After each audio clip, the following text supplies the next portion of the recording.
कौन थे बुद्ध? एक व्यक्ति ने उनसे पूछा, आप देवता हैं क्या? आप देवदूत हैं क्या? आप ईश्वर हैं क्या? बुद्ध ने कहा, आई एम अवेकन्ड, मैं जागृत हूं। बुद्ध के बारे में प्रसिद्ध विद्वान H.G. वेल्स ने कहा है कि ये ईश्वर में विश्वास नहीं करते थे, पर स्वयं ईश्वर जैसे थे। सो गॉडलेस, सो गॉड लाइक। अजातशत्रु जब मिलने के लिए उनके पास गया तो उसने अपने मंत्री से कहा, क्या है उसके पास? मंत्री ने कहा, उनके पास कोई भौतिक चीज नहीं है, पर सब कुछ है। He has everything। 10,000 सन्यासी बैठे हुए हैं, अजातशत्रु को बताया गया।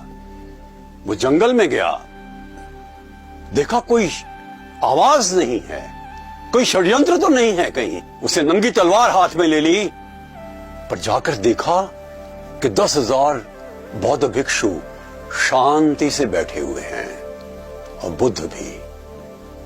चमत्कृत हो गया। बुद्ध आंतरिक शांति और बाह्य शांति दोनों पर बल देते थे। अपने आप से प्रेम करने की बात वो कहते थे, हर एक से प्रेम करने की बात कहते थे। एक बार प्रसन्न जी राजा ने देखा कि उनके संघ में एक दलित आ गया है। उनको किसी ने बताया। प्रसन्न जी ने बुद्ध को कहा, भगवान, या तो आप उसको संघ से निकाल दीजिए, या हम अपने आप को आपके संघ से बाहर कर लेते हैं। प्रसन्न जी ने देखा कि आश्रम के ठीक बाहर एक दैदीप्यमान व्यक्तित्व का स्वामी युवा बहुत सुंदर भाषण दे रहा है जीवन के धर्म पर। उन्होंने पूछा गौतम बुद्ध से, ये कौन है? बुद्ध ने कहा, ये वही दलित है जिसके बारे में आप बात कर रहे हैं। प्रसन्न जी ने क्षमा मांगी और उससे भी मांगी, बुद्ध से भी मांगी। ये समता ही हमारा एक धर्म होना चाहिए। गौतम हर समय पर इस बात का ध्यान रखते थे कि सत्य को इस प्रकार से कहा जाए जो मानव के हृदय तक पहुंच सके। उनका धर्म मानव केंद्रित था, महावीर जी का मोक्ष केंद्रित था, ईसा का ईश्वर केंद्रित था। परंतु सभी धर्मों का सार तो यही है कि अपने जीवन को हम उच्च बनाएं, श्रेष्ठ बनाएं, उत्कृष्ट बनाएं, दैदीप्यमान बनाएं। We should make our life sublime, and excellence should be in every nerve of ours, in our talks, in our behavior, in our thoughts। Gautam Buddha ने जीवन की संपूर्णता पर बल दिया।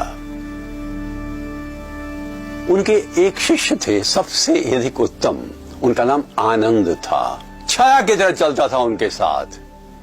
आज बुद्ध का अंतिम दिन था। रोने लगा आनंद। कौन ज्ञान देगा मुझे? कौन मार्ग दिखाएगा? कौन कहेगा अनुचित क्या है और उचित क्या है? बुद्ध ने कहा, आनंद, मेरा कोई गुरु नहीं था, तुम्हें भी किसी गुरु की आवश्यकता नहीं। अप दीपो भाव, अपने दीपक स्वयं बनो। Be your own light, your mentor, your teacher, your father, your guide. और दूसरे दिन ही बुद्ध के जाने के बाद आनंद ने ज्ञान प्राप्त किया, वो बुद्धत्व को प्राप्त हुआ। वास्तव में बुद्ध ये बार बार कहते हैं कि सत्य की खोज तुम स्वयं करो।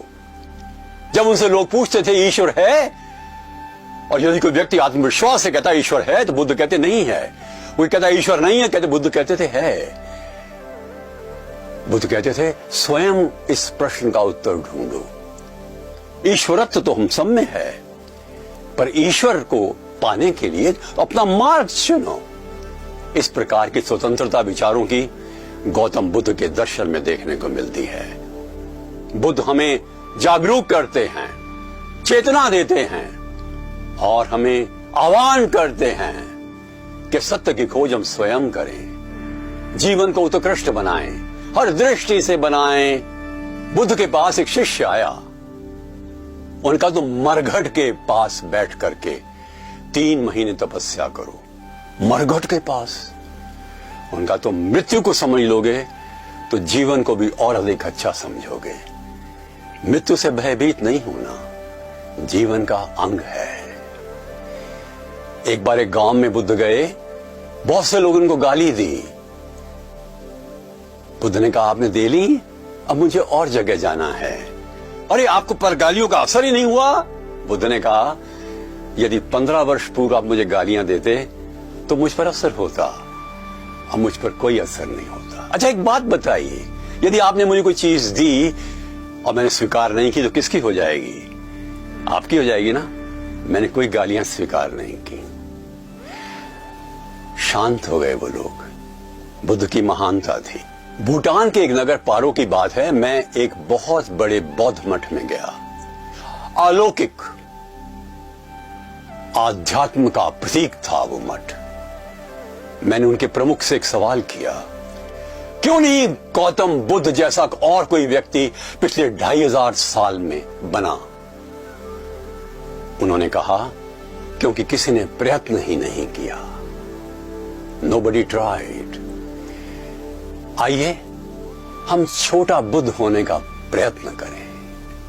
नमस्कार।